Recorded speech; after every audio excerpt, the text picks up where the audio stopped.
Hello and welcome to another LifeWriting.com blog talk.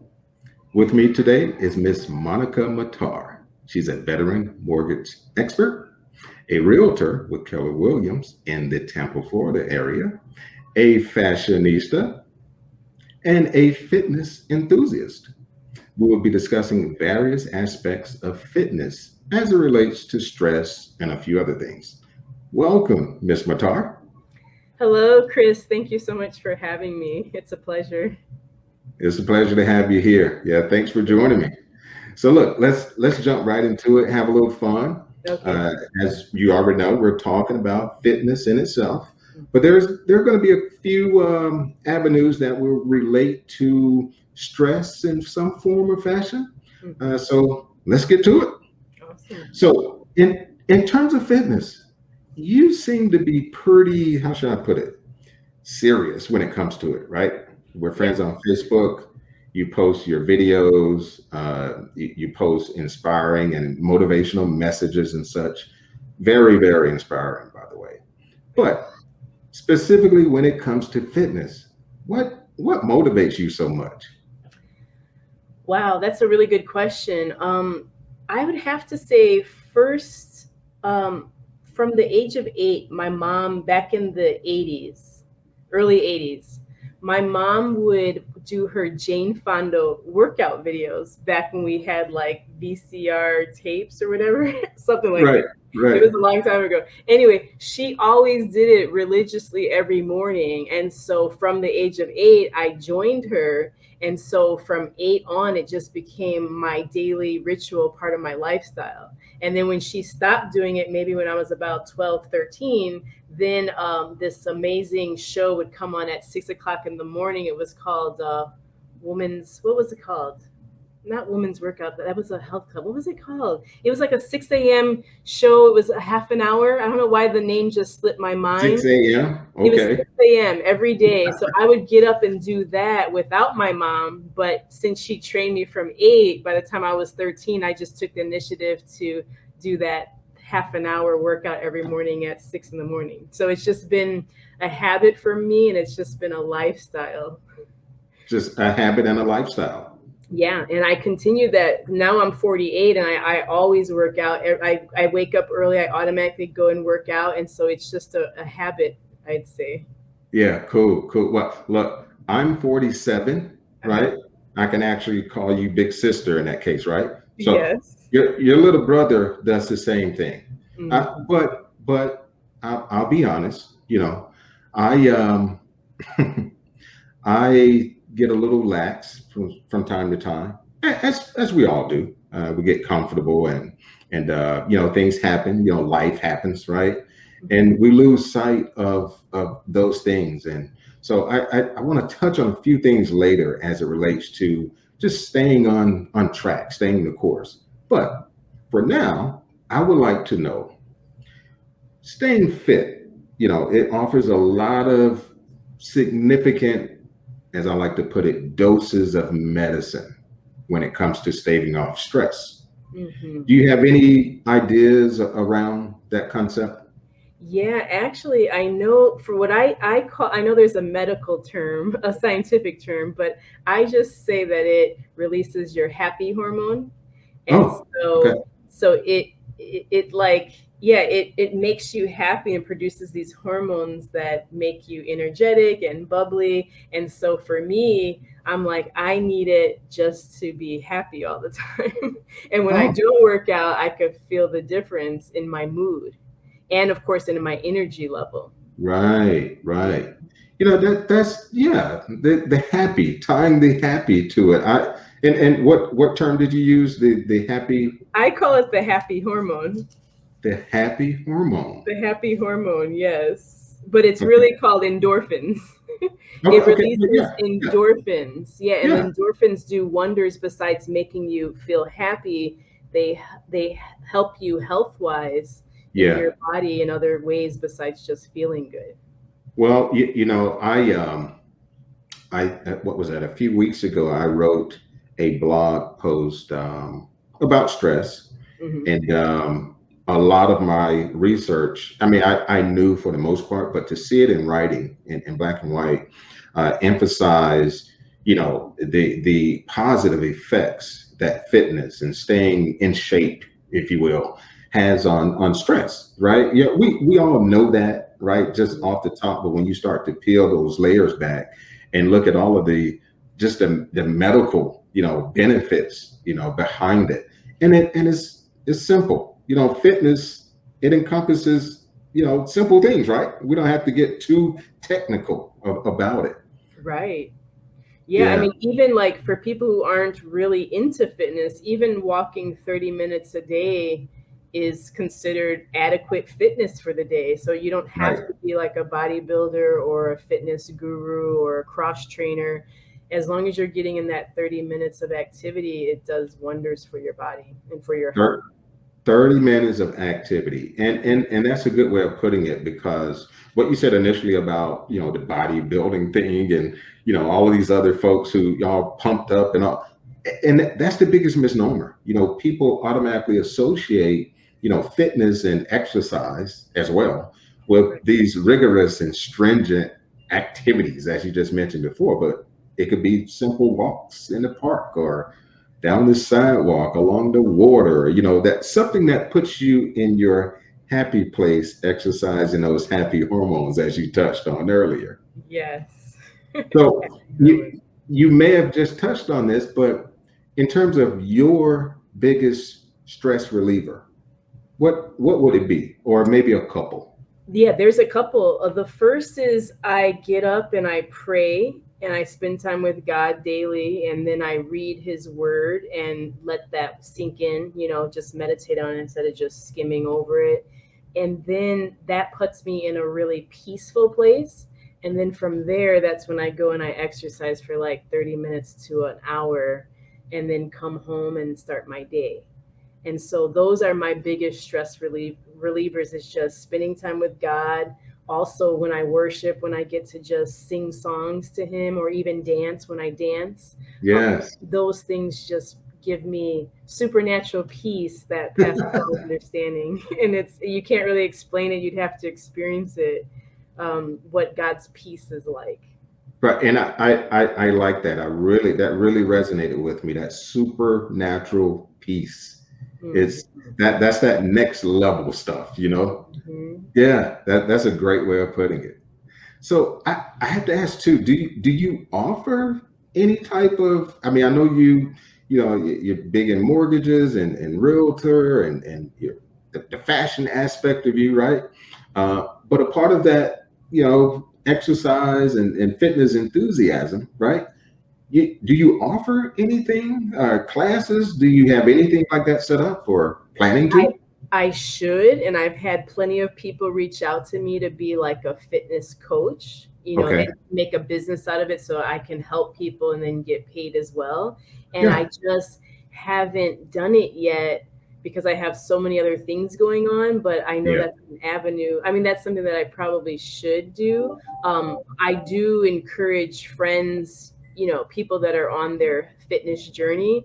I do encourage them and try to keep them accountable, and be like, "Yay, you worked out today," just to keep them motivated. I do that just on my own, but I don't offer like fitness classes.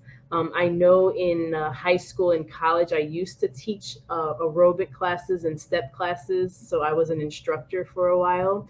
But at this point in my life, unfortunately, I just work out um, by myself for myself, and I haven't really trained people, even though I Yeah. probably could. Okay. And Well, I love to offer advice and tips and different workouts and different things that I know. I like to share that with other people so that they can try new stuff as well, because I know that right. in fitness you always have to be taking on new challenges and pushing Mm. yourself, because your body just gets used to the same thing and then you don't see results. So it's like you constantly have to change it up and take it up a notch and make it more difficult for yourself in order to see your body change. Right, right. Yeah, yeah, I totally agree. Yeah, I Mhm. know exactly where you're coming from. Yeah, but I tell you, you may want to. this is little brother talking, okay? Hmm.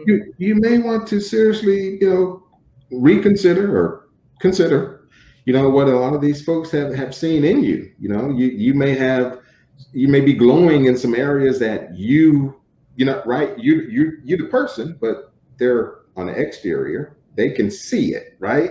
Hmm. You may be able to feel it, but they can see, feel it, and know that, wow, the information that she's putting out there, a lot of people can use this, but she can expand on this at the same time. And you said it.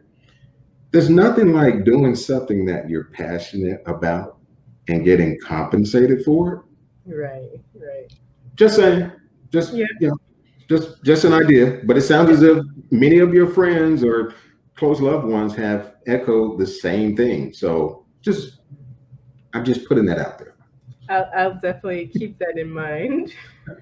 So in terms of keeping, how do you keep the course? How would you recommend someone stay the course when it comes to fitness and in terms of, again, staving off stress or just, just calming yourself down after a long day?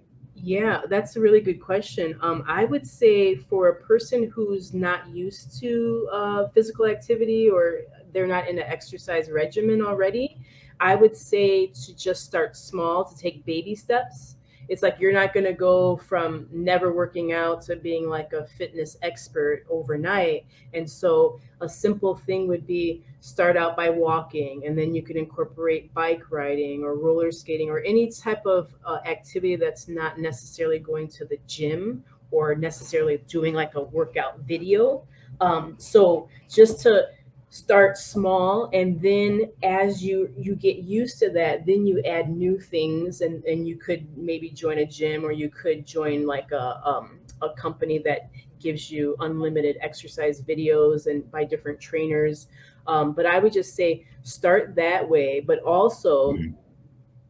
um, to have like a long-term goal, but then to actually have short-term goals so that you can encourage Agreed. yourself by when you hit that first goal. Like maybe the first goal would be like, okay, my first goal is to work out 5 days this week. Be like, okay, good, I did that goal. Now you could check that off, and then you're motivated to go on to the next. The next one might be like, okay, let me drop 5 pounds or tone up a bit. And then when you see that you've done that, you could just keep building and adding upon that. Yes. Also, it's key because everyone falls off because it's our human nature, because it takes 21 days for something to become a habit. And so a Yes. lot of times people don't make it to that 21 days and they just fall off, and they're like, oh, forget it. And they're discouraged and they never get back on. So I would say the best way to make a habit is to find an accountability partner, someone that's Oh, like, okay, yes. I'm going to call you at 6 in the morning. I'm going to make sure that you have on your exercise clothes and you're doing your workout, or you're on your way to the gym, or you're on your way outside for a walk, or a treadmill or an exercise bike, whatever it is that you can do. Someone that's going to be accountable, keeping you accountable, to make sure that you're doing that every single day. And then once you hit that 21-day mark, you might not necessarily need that accountability partner because now it's a habit for you, but you could continue to have that accountability partner for as long as you need. And it could even be an accountability partner that's on the same path as you, where you're both trying to work out, and so Right. that you keep each other accountable. Yes. So Accountability.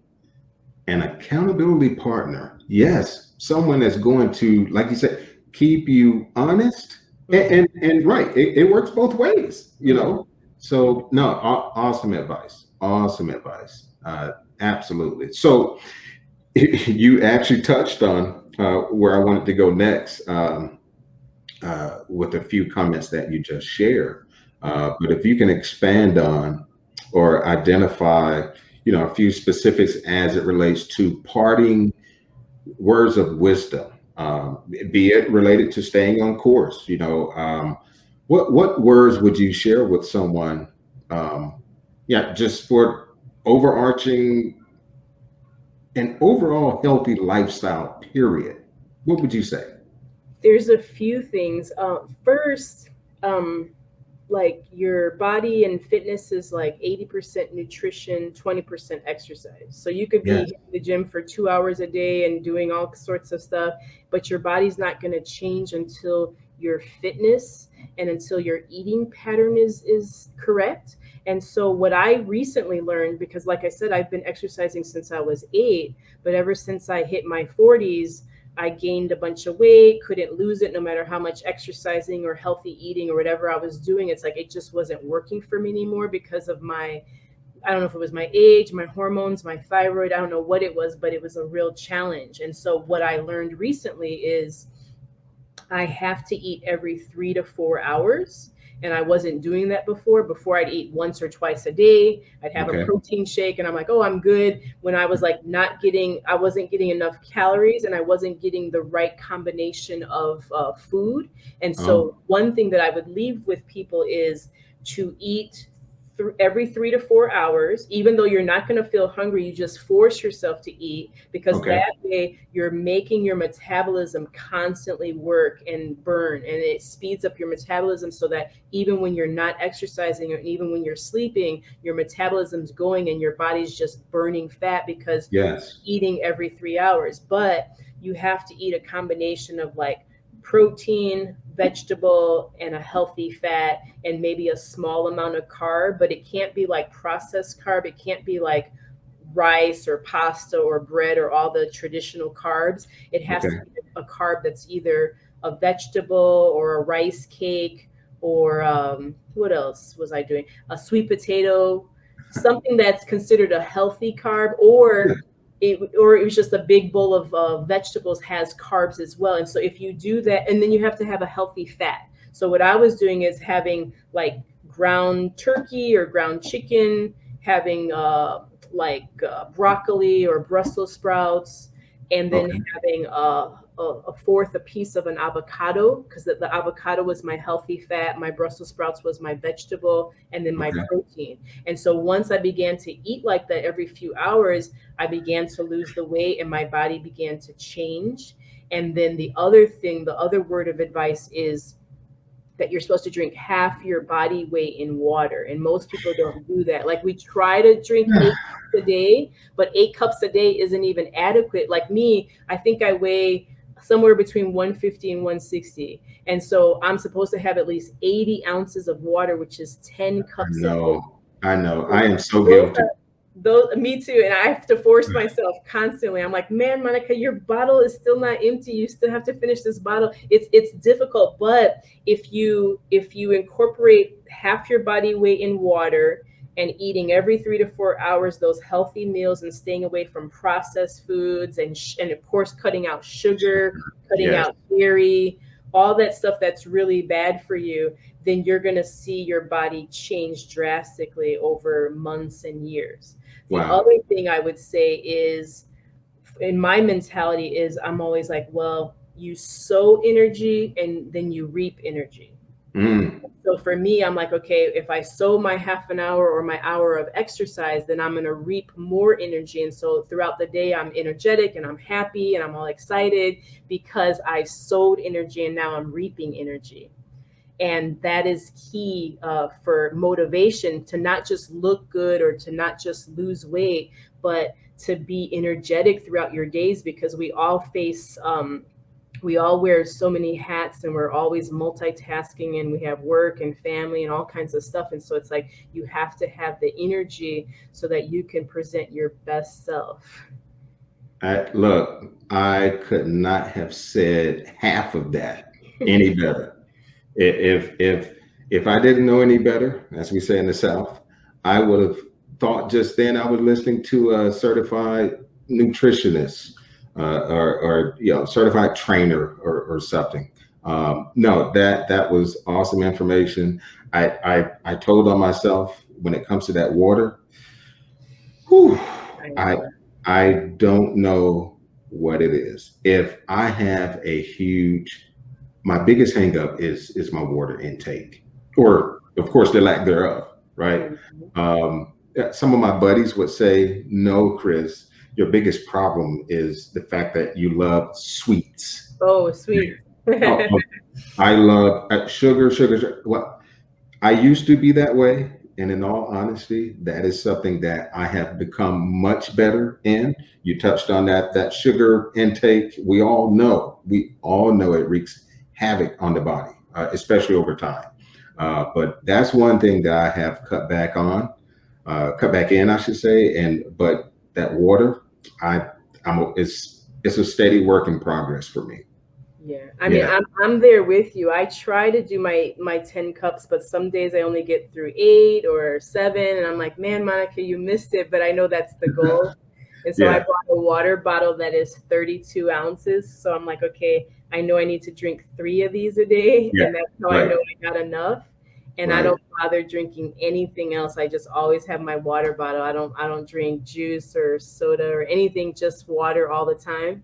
I And see. that way I'm, always working on Yeah. that water intake. Well, I've taken some notes, and I hope those who are watching this are taking notes as well, or taking notes to add it to whatever their repertoire is. Right.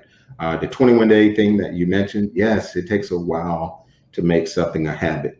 I just hope collectively we as a people really start to internalize these benefits and really start to apply them in our day-to-day lives to again stave off all types of medical conditions. I know we mentioned stress several times throughout this segment, but of course everything you just laid out can benefit us as it relates to again staving off a wealth of other type of health related problems. So Monica, thank you so much for Thank laying all of that you. out. Thank Thank you you. so much. I am so looking forward to having more conversations around this. I hope at some point you will join the show again. I will keep you posted, of course.